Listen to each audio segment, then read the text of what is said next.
¿Qué pasa cuando un carnívoro se mete bajo las sábanas de una vegana fascista? ¿O cuando una ventolera huracanada trastorna una fiesta infantil? ¿O cuando un joven artista que canta rap maya y sufre un terrible accidente, una epidemia de iguanas en una casa, un niño que perdió sus gogles y no puede nadar, o dos hermanos que luchan entre sí por una herencia anticipada? Bueno, publicado por el sello Lectorum, Amores Veganos nos muestra esos momentos o incidentes que trastocan la vida cotidiana y que detonan en todo un universo de consecuencias. Amores Veganos es el libro más reciente del escritor Adrián Curiel Rivera, conformado por 9 relatos cuyo hilo conductor es lo extraordinario, lo sorpresivo e inesperado, y que todo esto, bueno, acecha o se oculta en medio de la vida cotidiana. Narraciones en las que se confronta lo que se desea y lo que realmente se impone. Hoy en Escaparate Radio Digital vamos a platicar con Adrián Curiel Rivera. Recuerda que puedes seguir nuestras publicaciones en Facebook, en YouTube, en Instagram y escuchar este espacio como podcast en Spotify, en Amazon Music y en Apple Podcast. Nos encuentras como Escaparate Radio Digital. ¿Listo? ¡Comenzamos! Escaparate Radio Digital. Noticias y entrevistas sobre teatro, cine, música, exposiciones, festivales y mucho más. Todo en un solo lugar. Escaparate Radio Digital.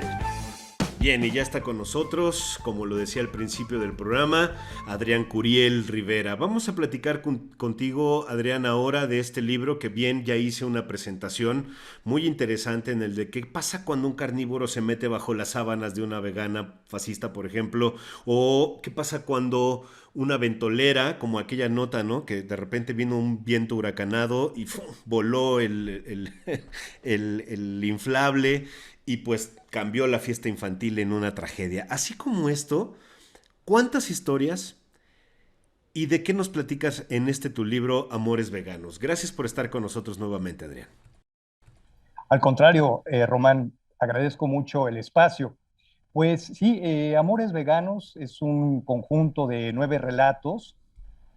Surgieron en esta primera etapa de la pandemia. En ese Ajá. sentido, es un texto pandémico que surgió en ese primer encierro, cuando teníamos este tiempo tan raro que parecía desdoblarse, eternizarse, y que Uh-huh. al mismo tiempo generaba mucha zozobra, angustia, dificultades para concentrarse.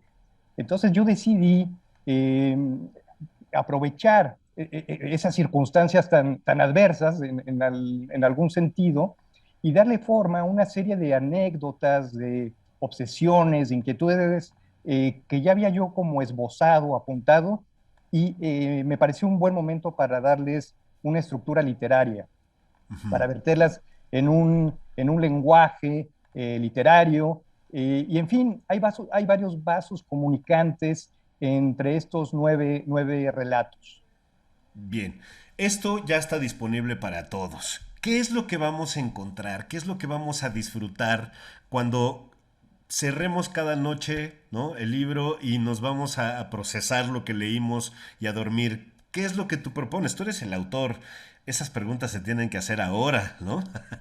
Claro, pues mira, son relatos que están muy anclados en nuestra cotidianeidad, con los que nos podemos ubicar muy fácilmente todos y que están dirigidos a un público muy amplio, desde chicos que empiecen a leer hasta gente mayor, adultos, en fin.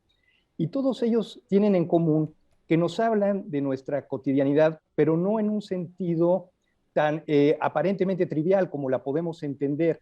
Uh-huh. Siempre hay alguna cuestión extraordinaria que parece emerger de pronto.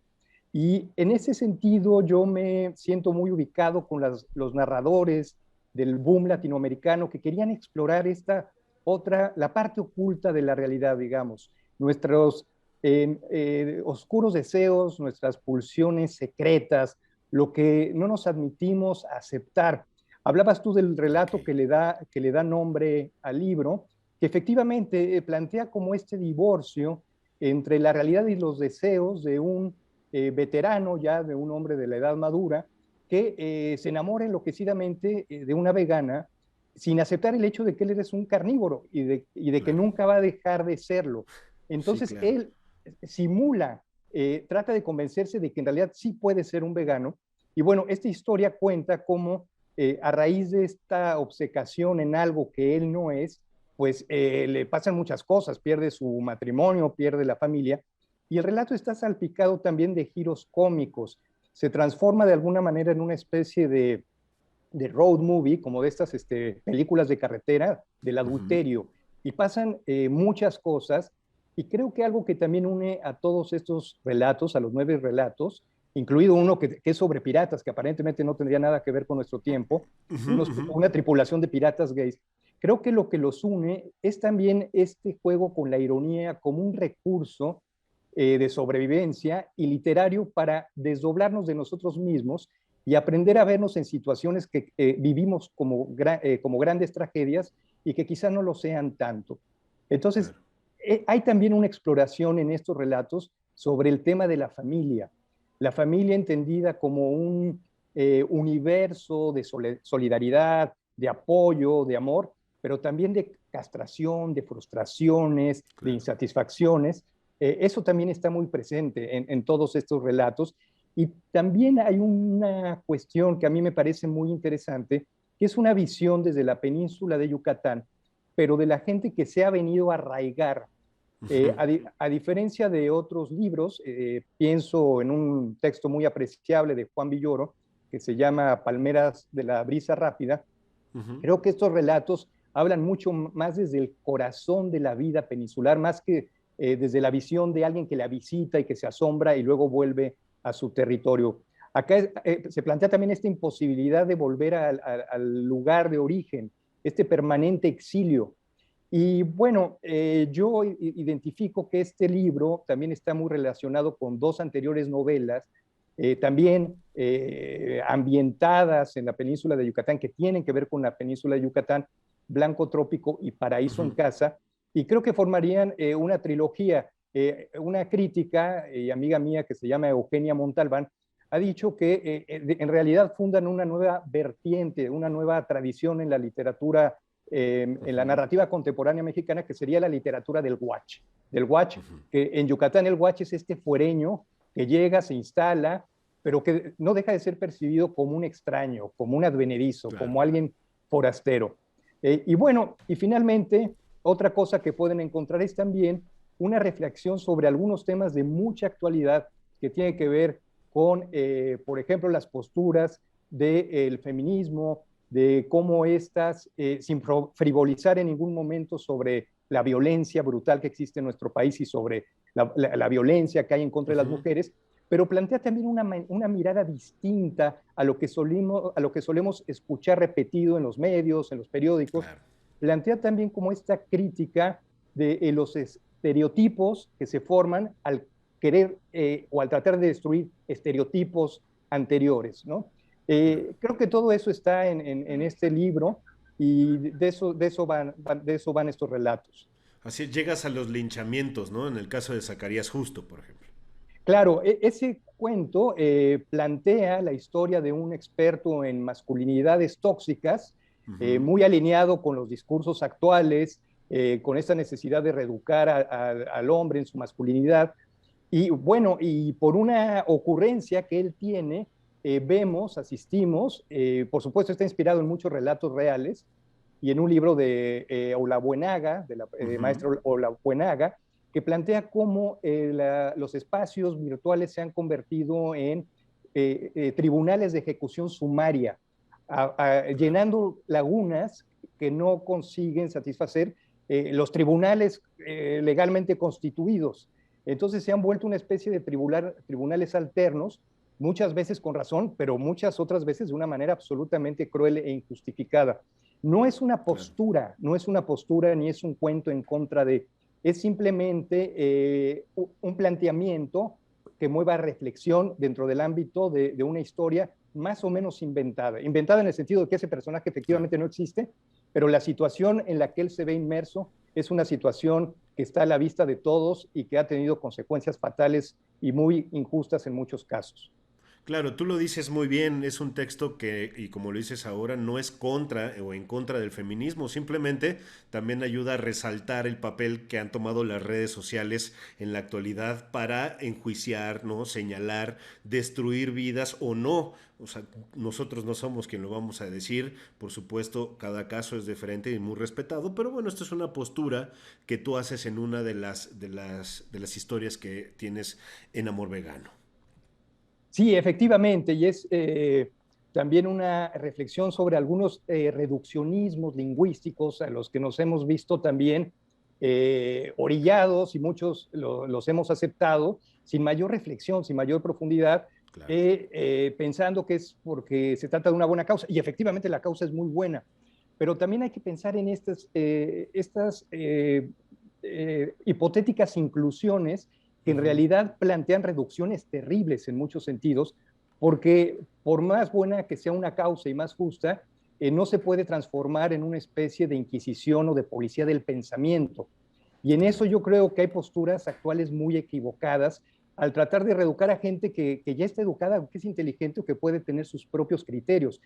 Tratarla de reeducar en el sentido incluso de cómo debe expresarse, cómo debe saludar a un auditorio, cómo debe describir, cómo debe de priorizar el mensaje, etcétera, etcétera. Y eso también está presente en este relato de Zacarías Justo.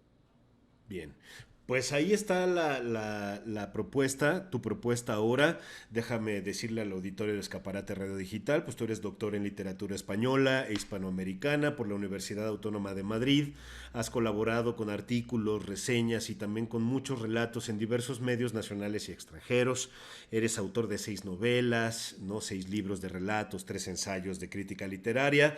Has incluido todos tus trabajos también en antologías, ¿no? La X en la frente, Nueva Narrativa Mexicana, Antología del Cuento Latinoamericano del siglo XXI, Antología del Cuento Mexicano Actual, Día de Muertos, 20 años de narrativa. Bueno, has estado por todas partes. La novela Bogavante, perdón, esto es entre el 2000 y 2008, ¿no? El Señor Amarillo 2004, A Bocajarro en el 2008, Vikingos en el 2012. Y ahí nos vamos, y ahí nos vamos. Y ahora estamos hablando de Amores Veganos, que ya está disponible, que podemos conseguir a través de qué vía, Adrián. Está prácticamente todas las librerías, el sótano, Sanborns incluso, es fácil de conseguir. Y bueno, también se puede comprar a través de plataformas como Amazon o en la propia página de la editorial Lectorum, ahí también se puede conseguir. Bien, pues es muy fácil decir que en nuestra vida cotidiana, Adrián, siempre hay un doble carril, ¿no? Hay una vida paralela que tiene cosas chuscas, cosas malas, cosas más buenas, y ahí está, ¿no? Siempre está escondidita, pero en nuestra vida de repente lanza esbozos de realidad y ahí es donde encontramos estas historias que tú nos estás manejando, ¿no? Entre la realidad y entre lo que realmente pues nosotros queremos, ¿no? Y ese es el pleito eterno. Así es, lo has sintetizado muy bien, Román. Perfecto, pues entonces ahí está. Gracias por estos minutos. De verdad, gracias. Espero que sea buena suerte y buena venta para este libro, que el público lo entienda, lo compre y lo disfrute. Amores Veganos de Adrián Curiel Rivera. Adrián, muchísimas gracias por estar con nosotros en Escaparate Radio Digital. Al contrario, Román, gracias a ti y a tu auditorio. Muchas Te gracias. mando un fuerte abrazo. Muchas gracias. Un fuerte abrazo. Hasta aquí el programa de hoy, gracias por habernos acompañado. Recuerda que lo puedes hacer lunes, miércoles y sábados también en las publicaciones que estamos haciendo en Facebook Live, en YouTube, en Spotify, en Instagram, en Apple Podcast, en Apple Music como podcast y también por supuesto en las transmisiones y las publicaciones que hacemos a lo largo de la semana. Gracias, yo soy Román Ruiz, te invito a que me acompañes a lo largo de la semana en este espacio donde, insisto, por más de 15 años hemos trabajado para ti, para que tengas una agenda muy bien nutrida y que puedas estar muy bien informado. Gracias entonces a todo el equipo, pero sobre todo gracias a ti que nos acompañas y que eres parte de este espacio, por supuesto. Adiós, nos vemos en la próxima publicación. Adiós.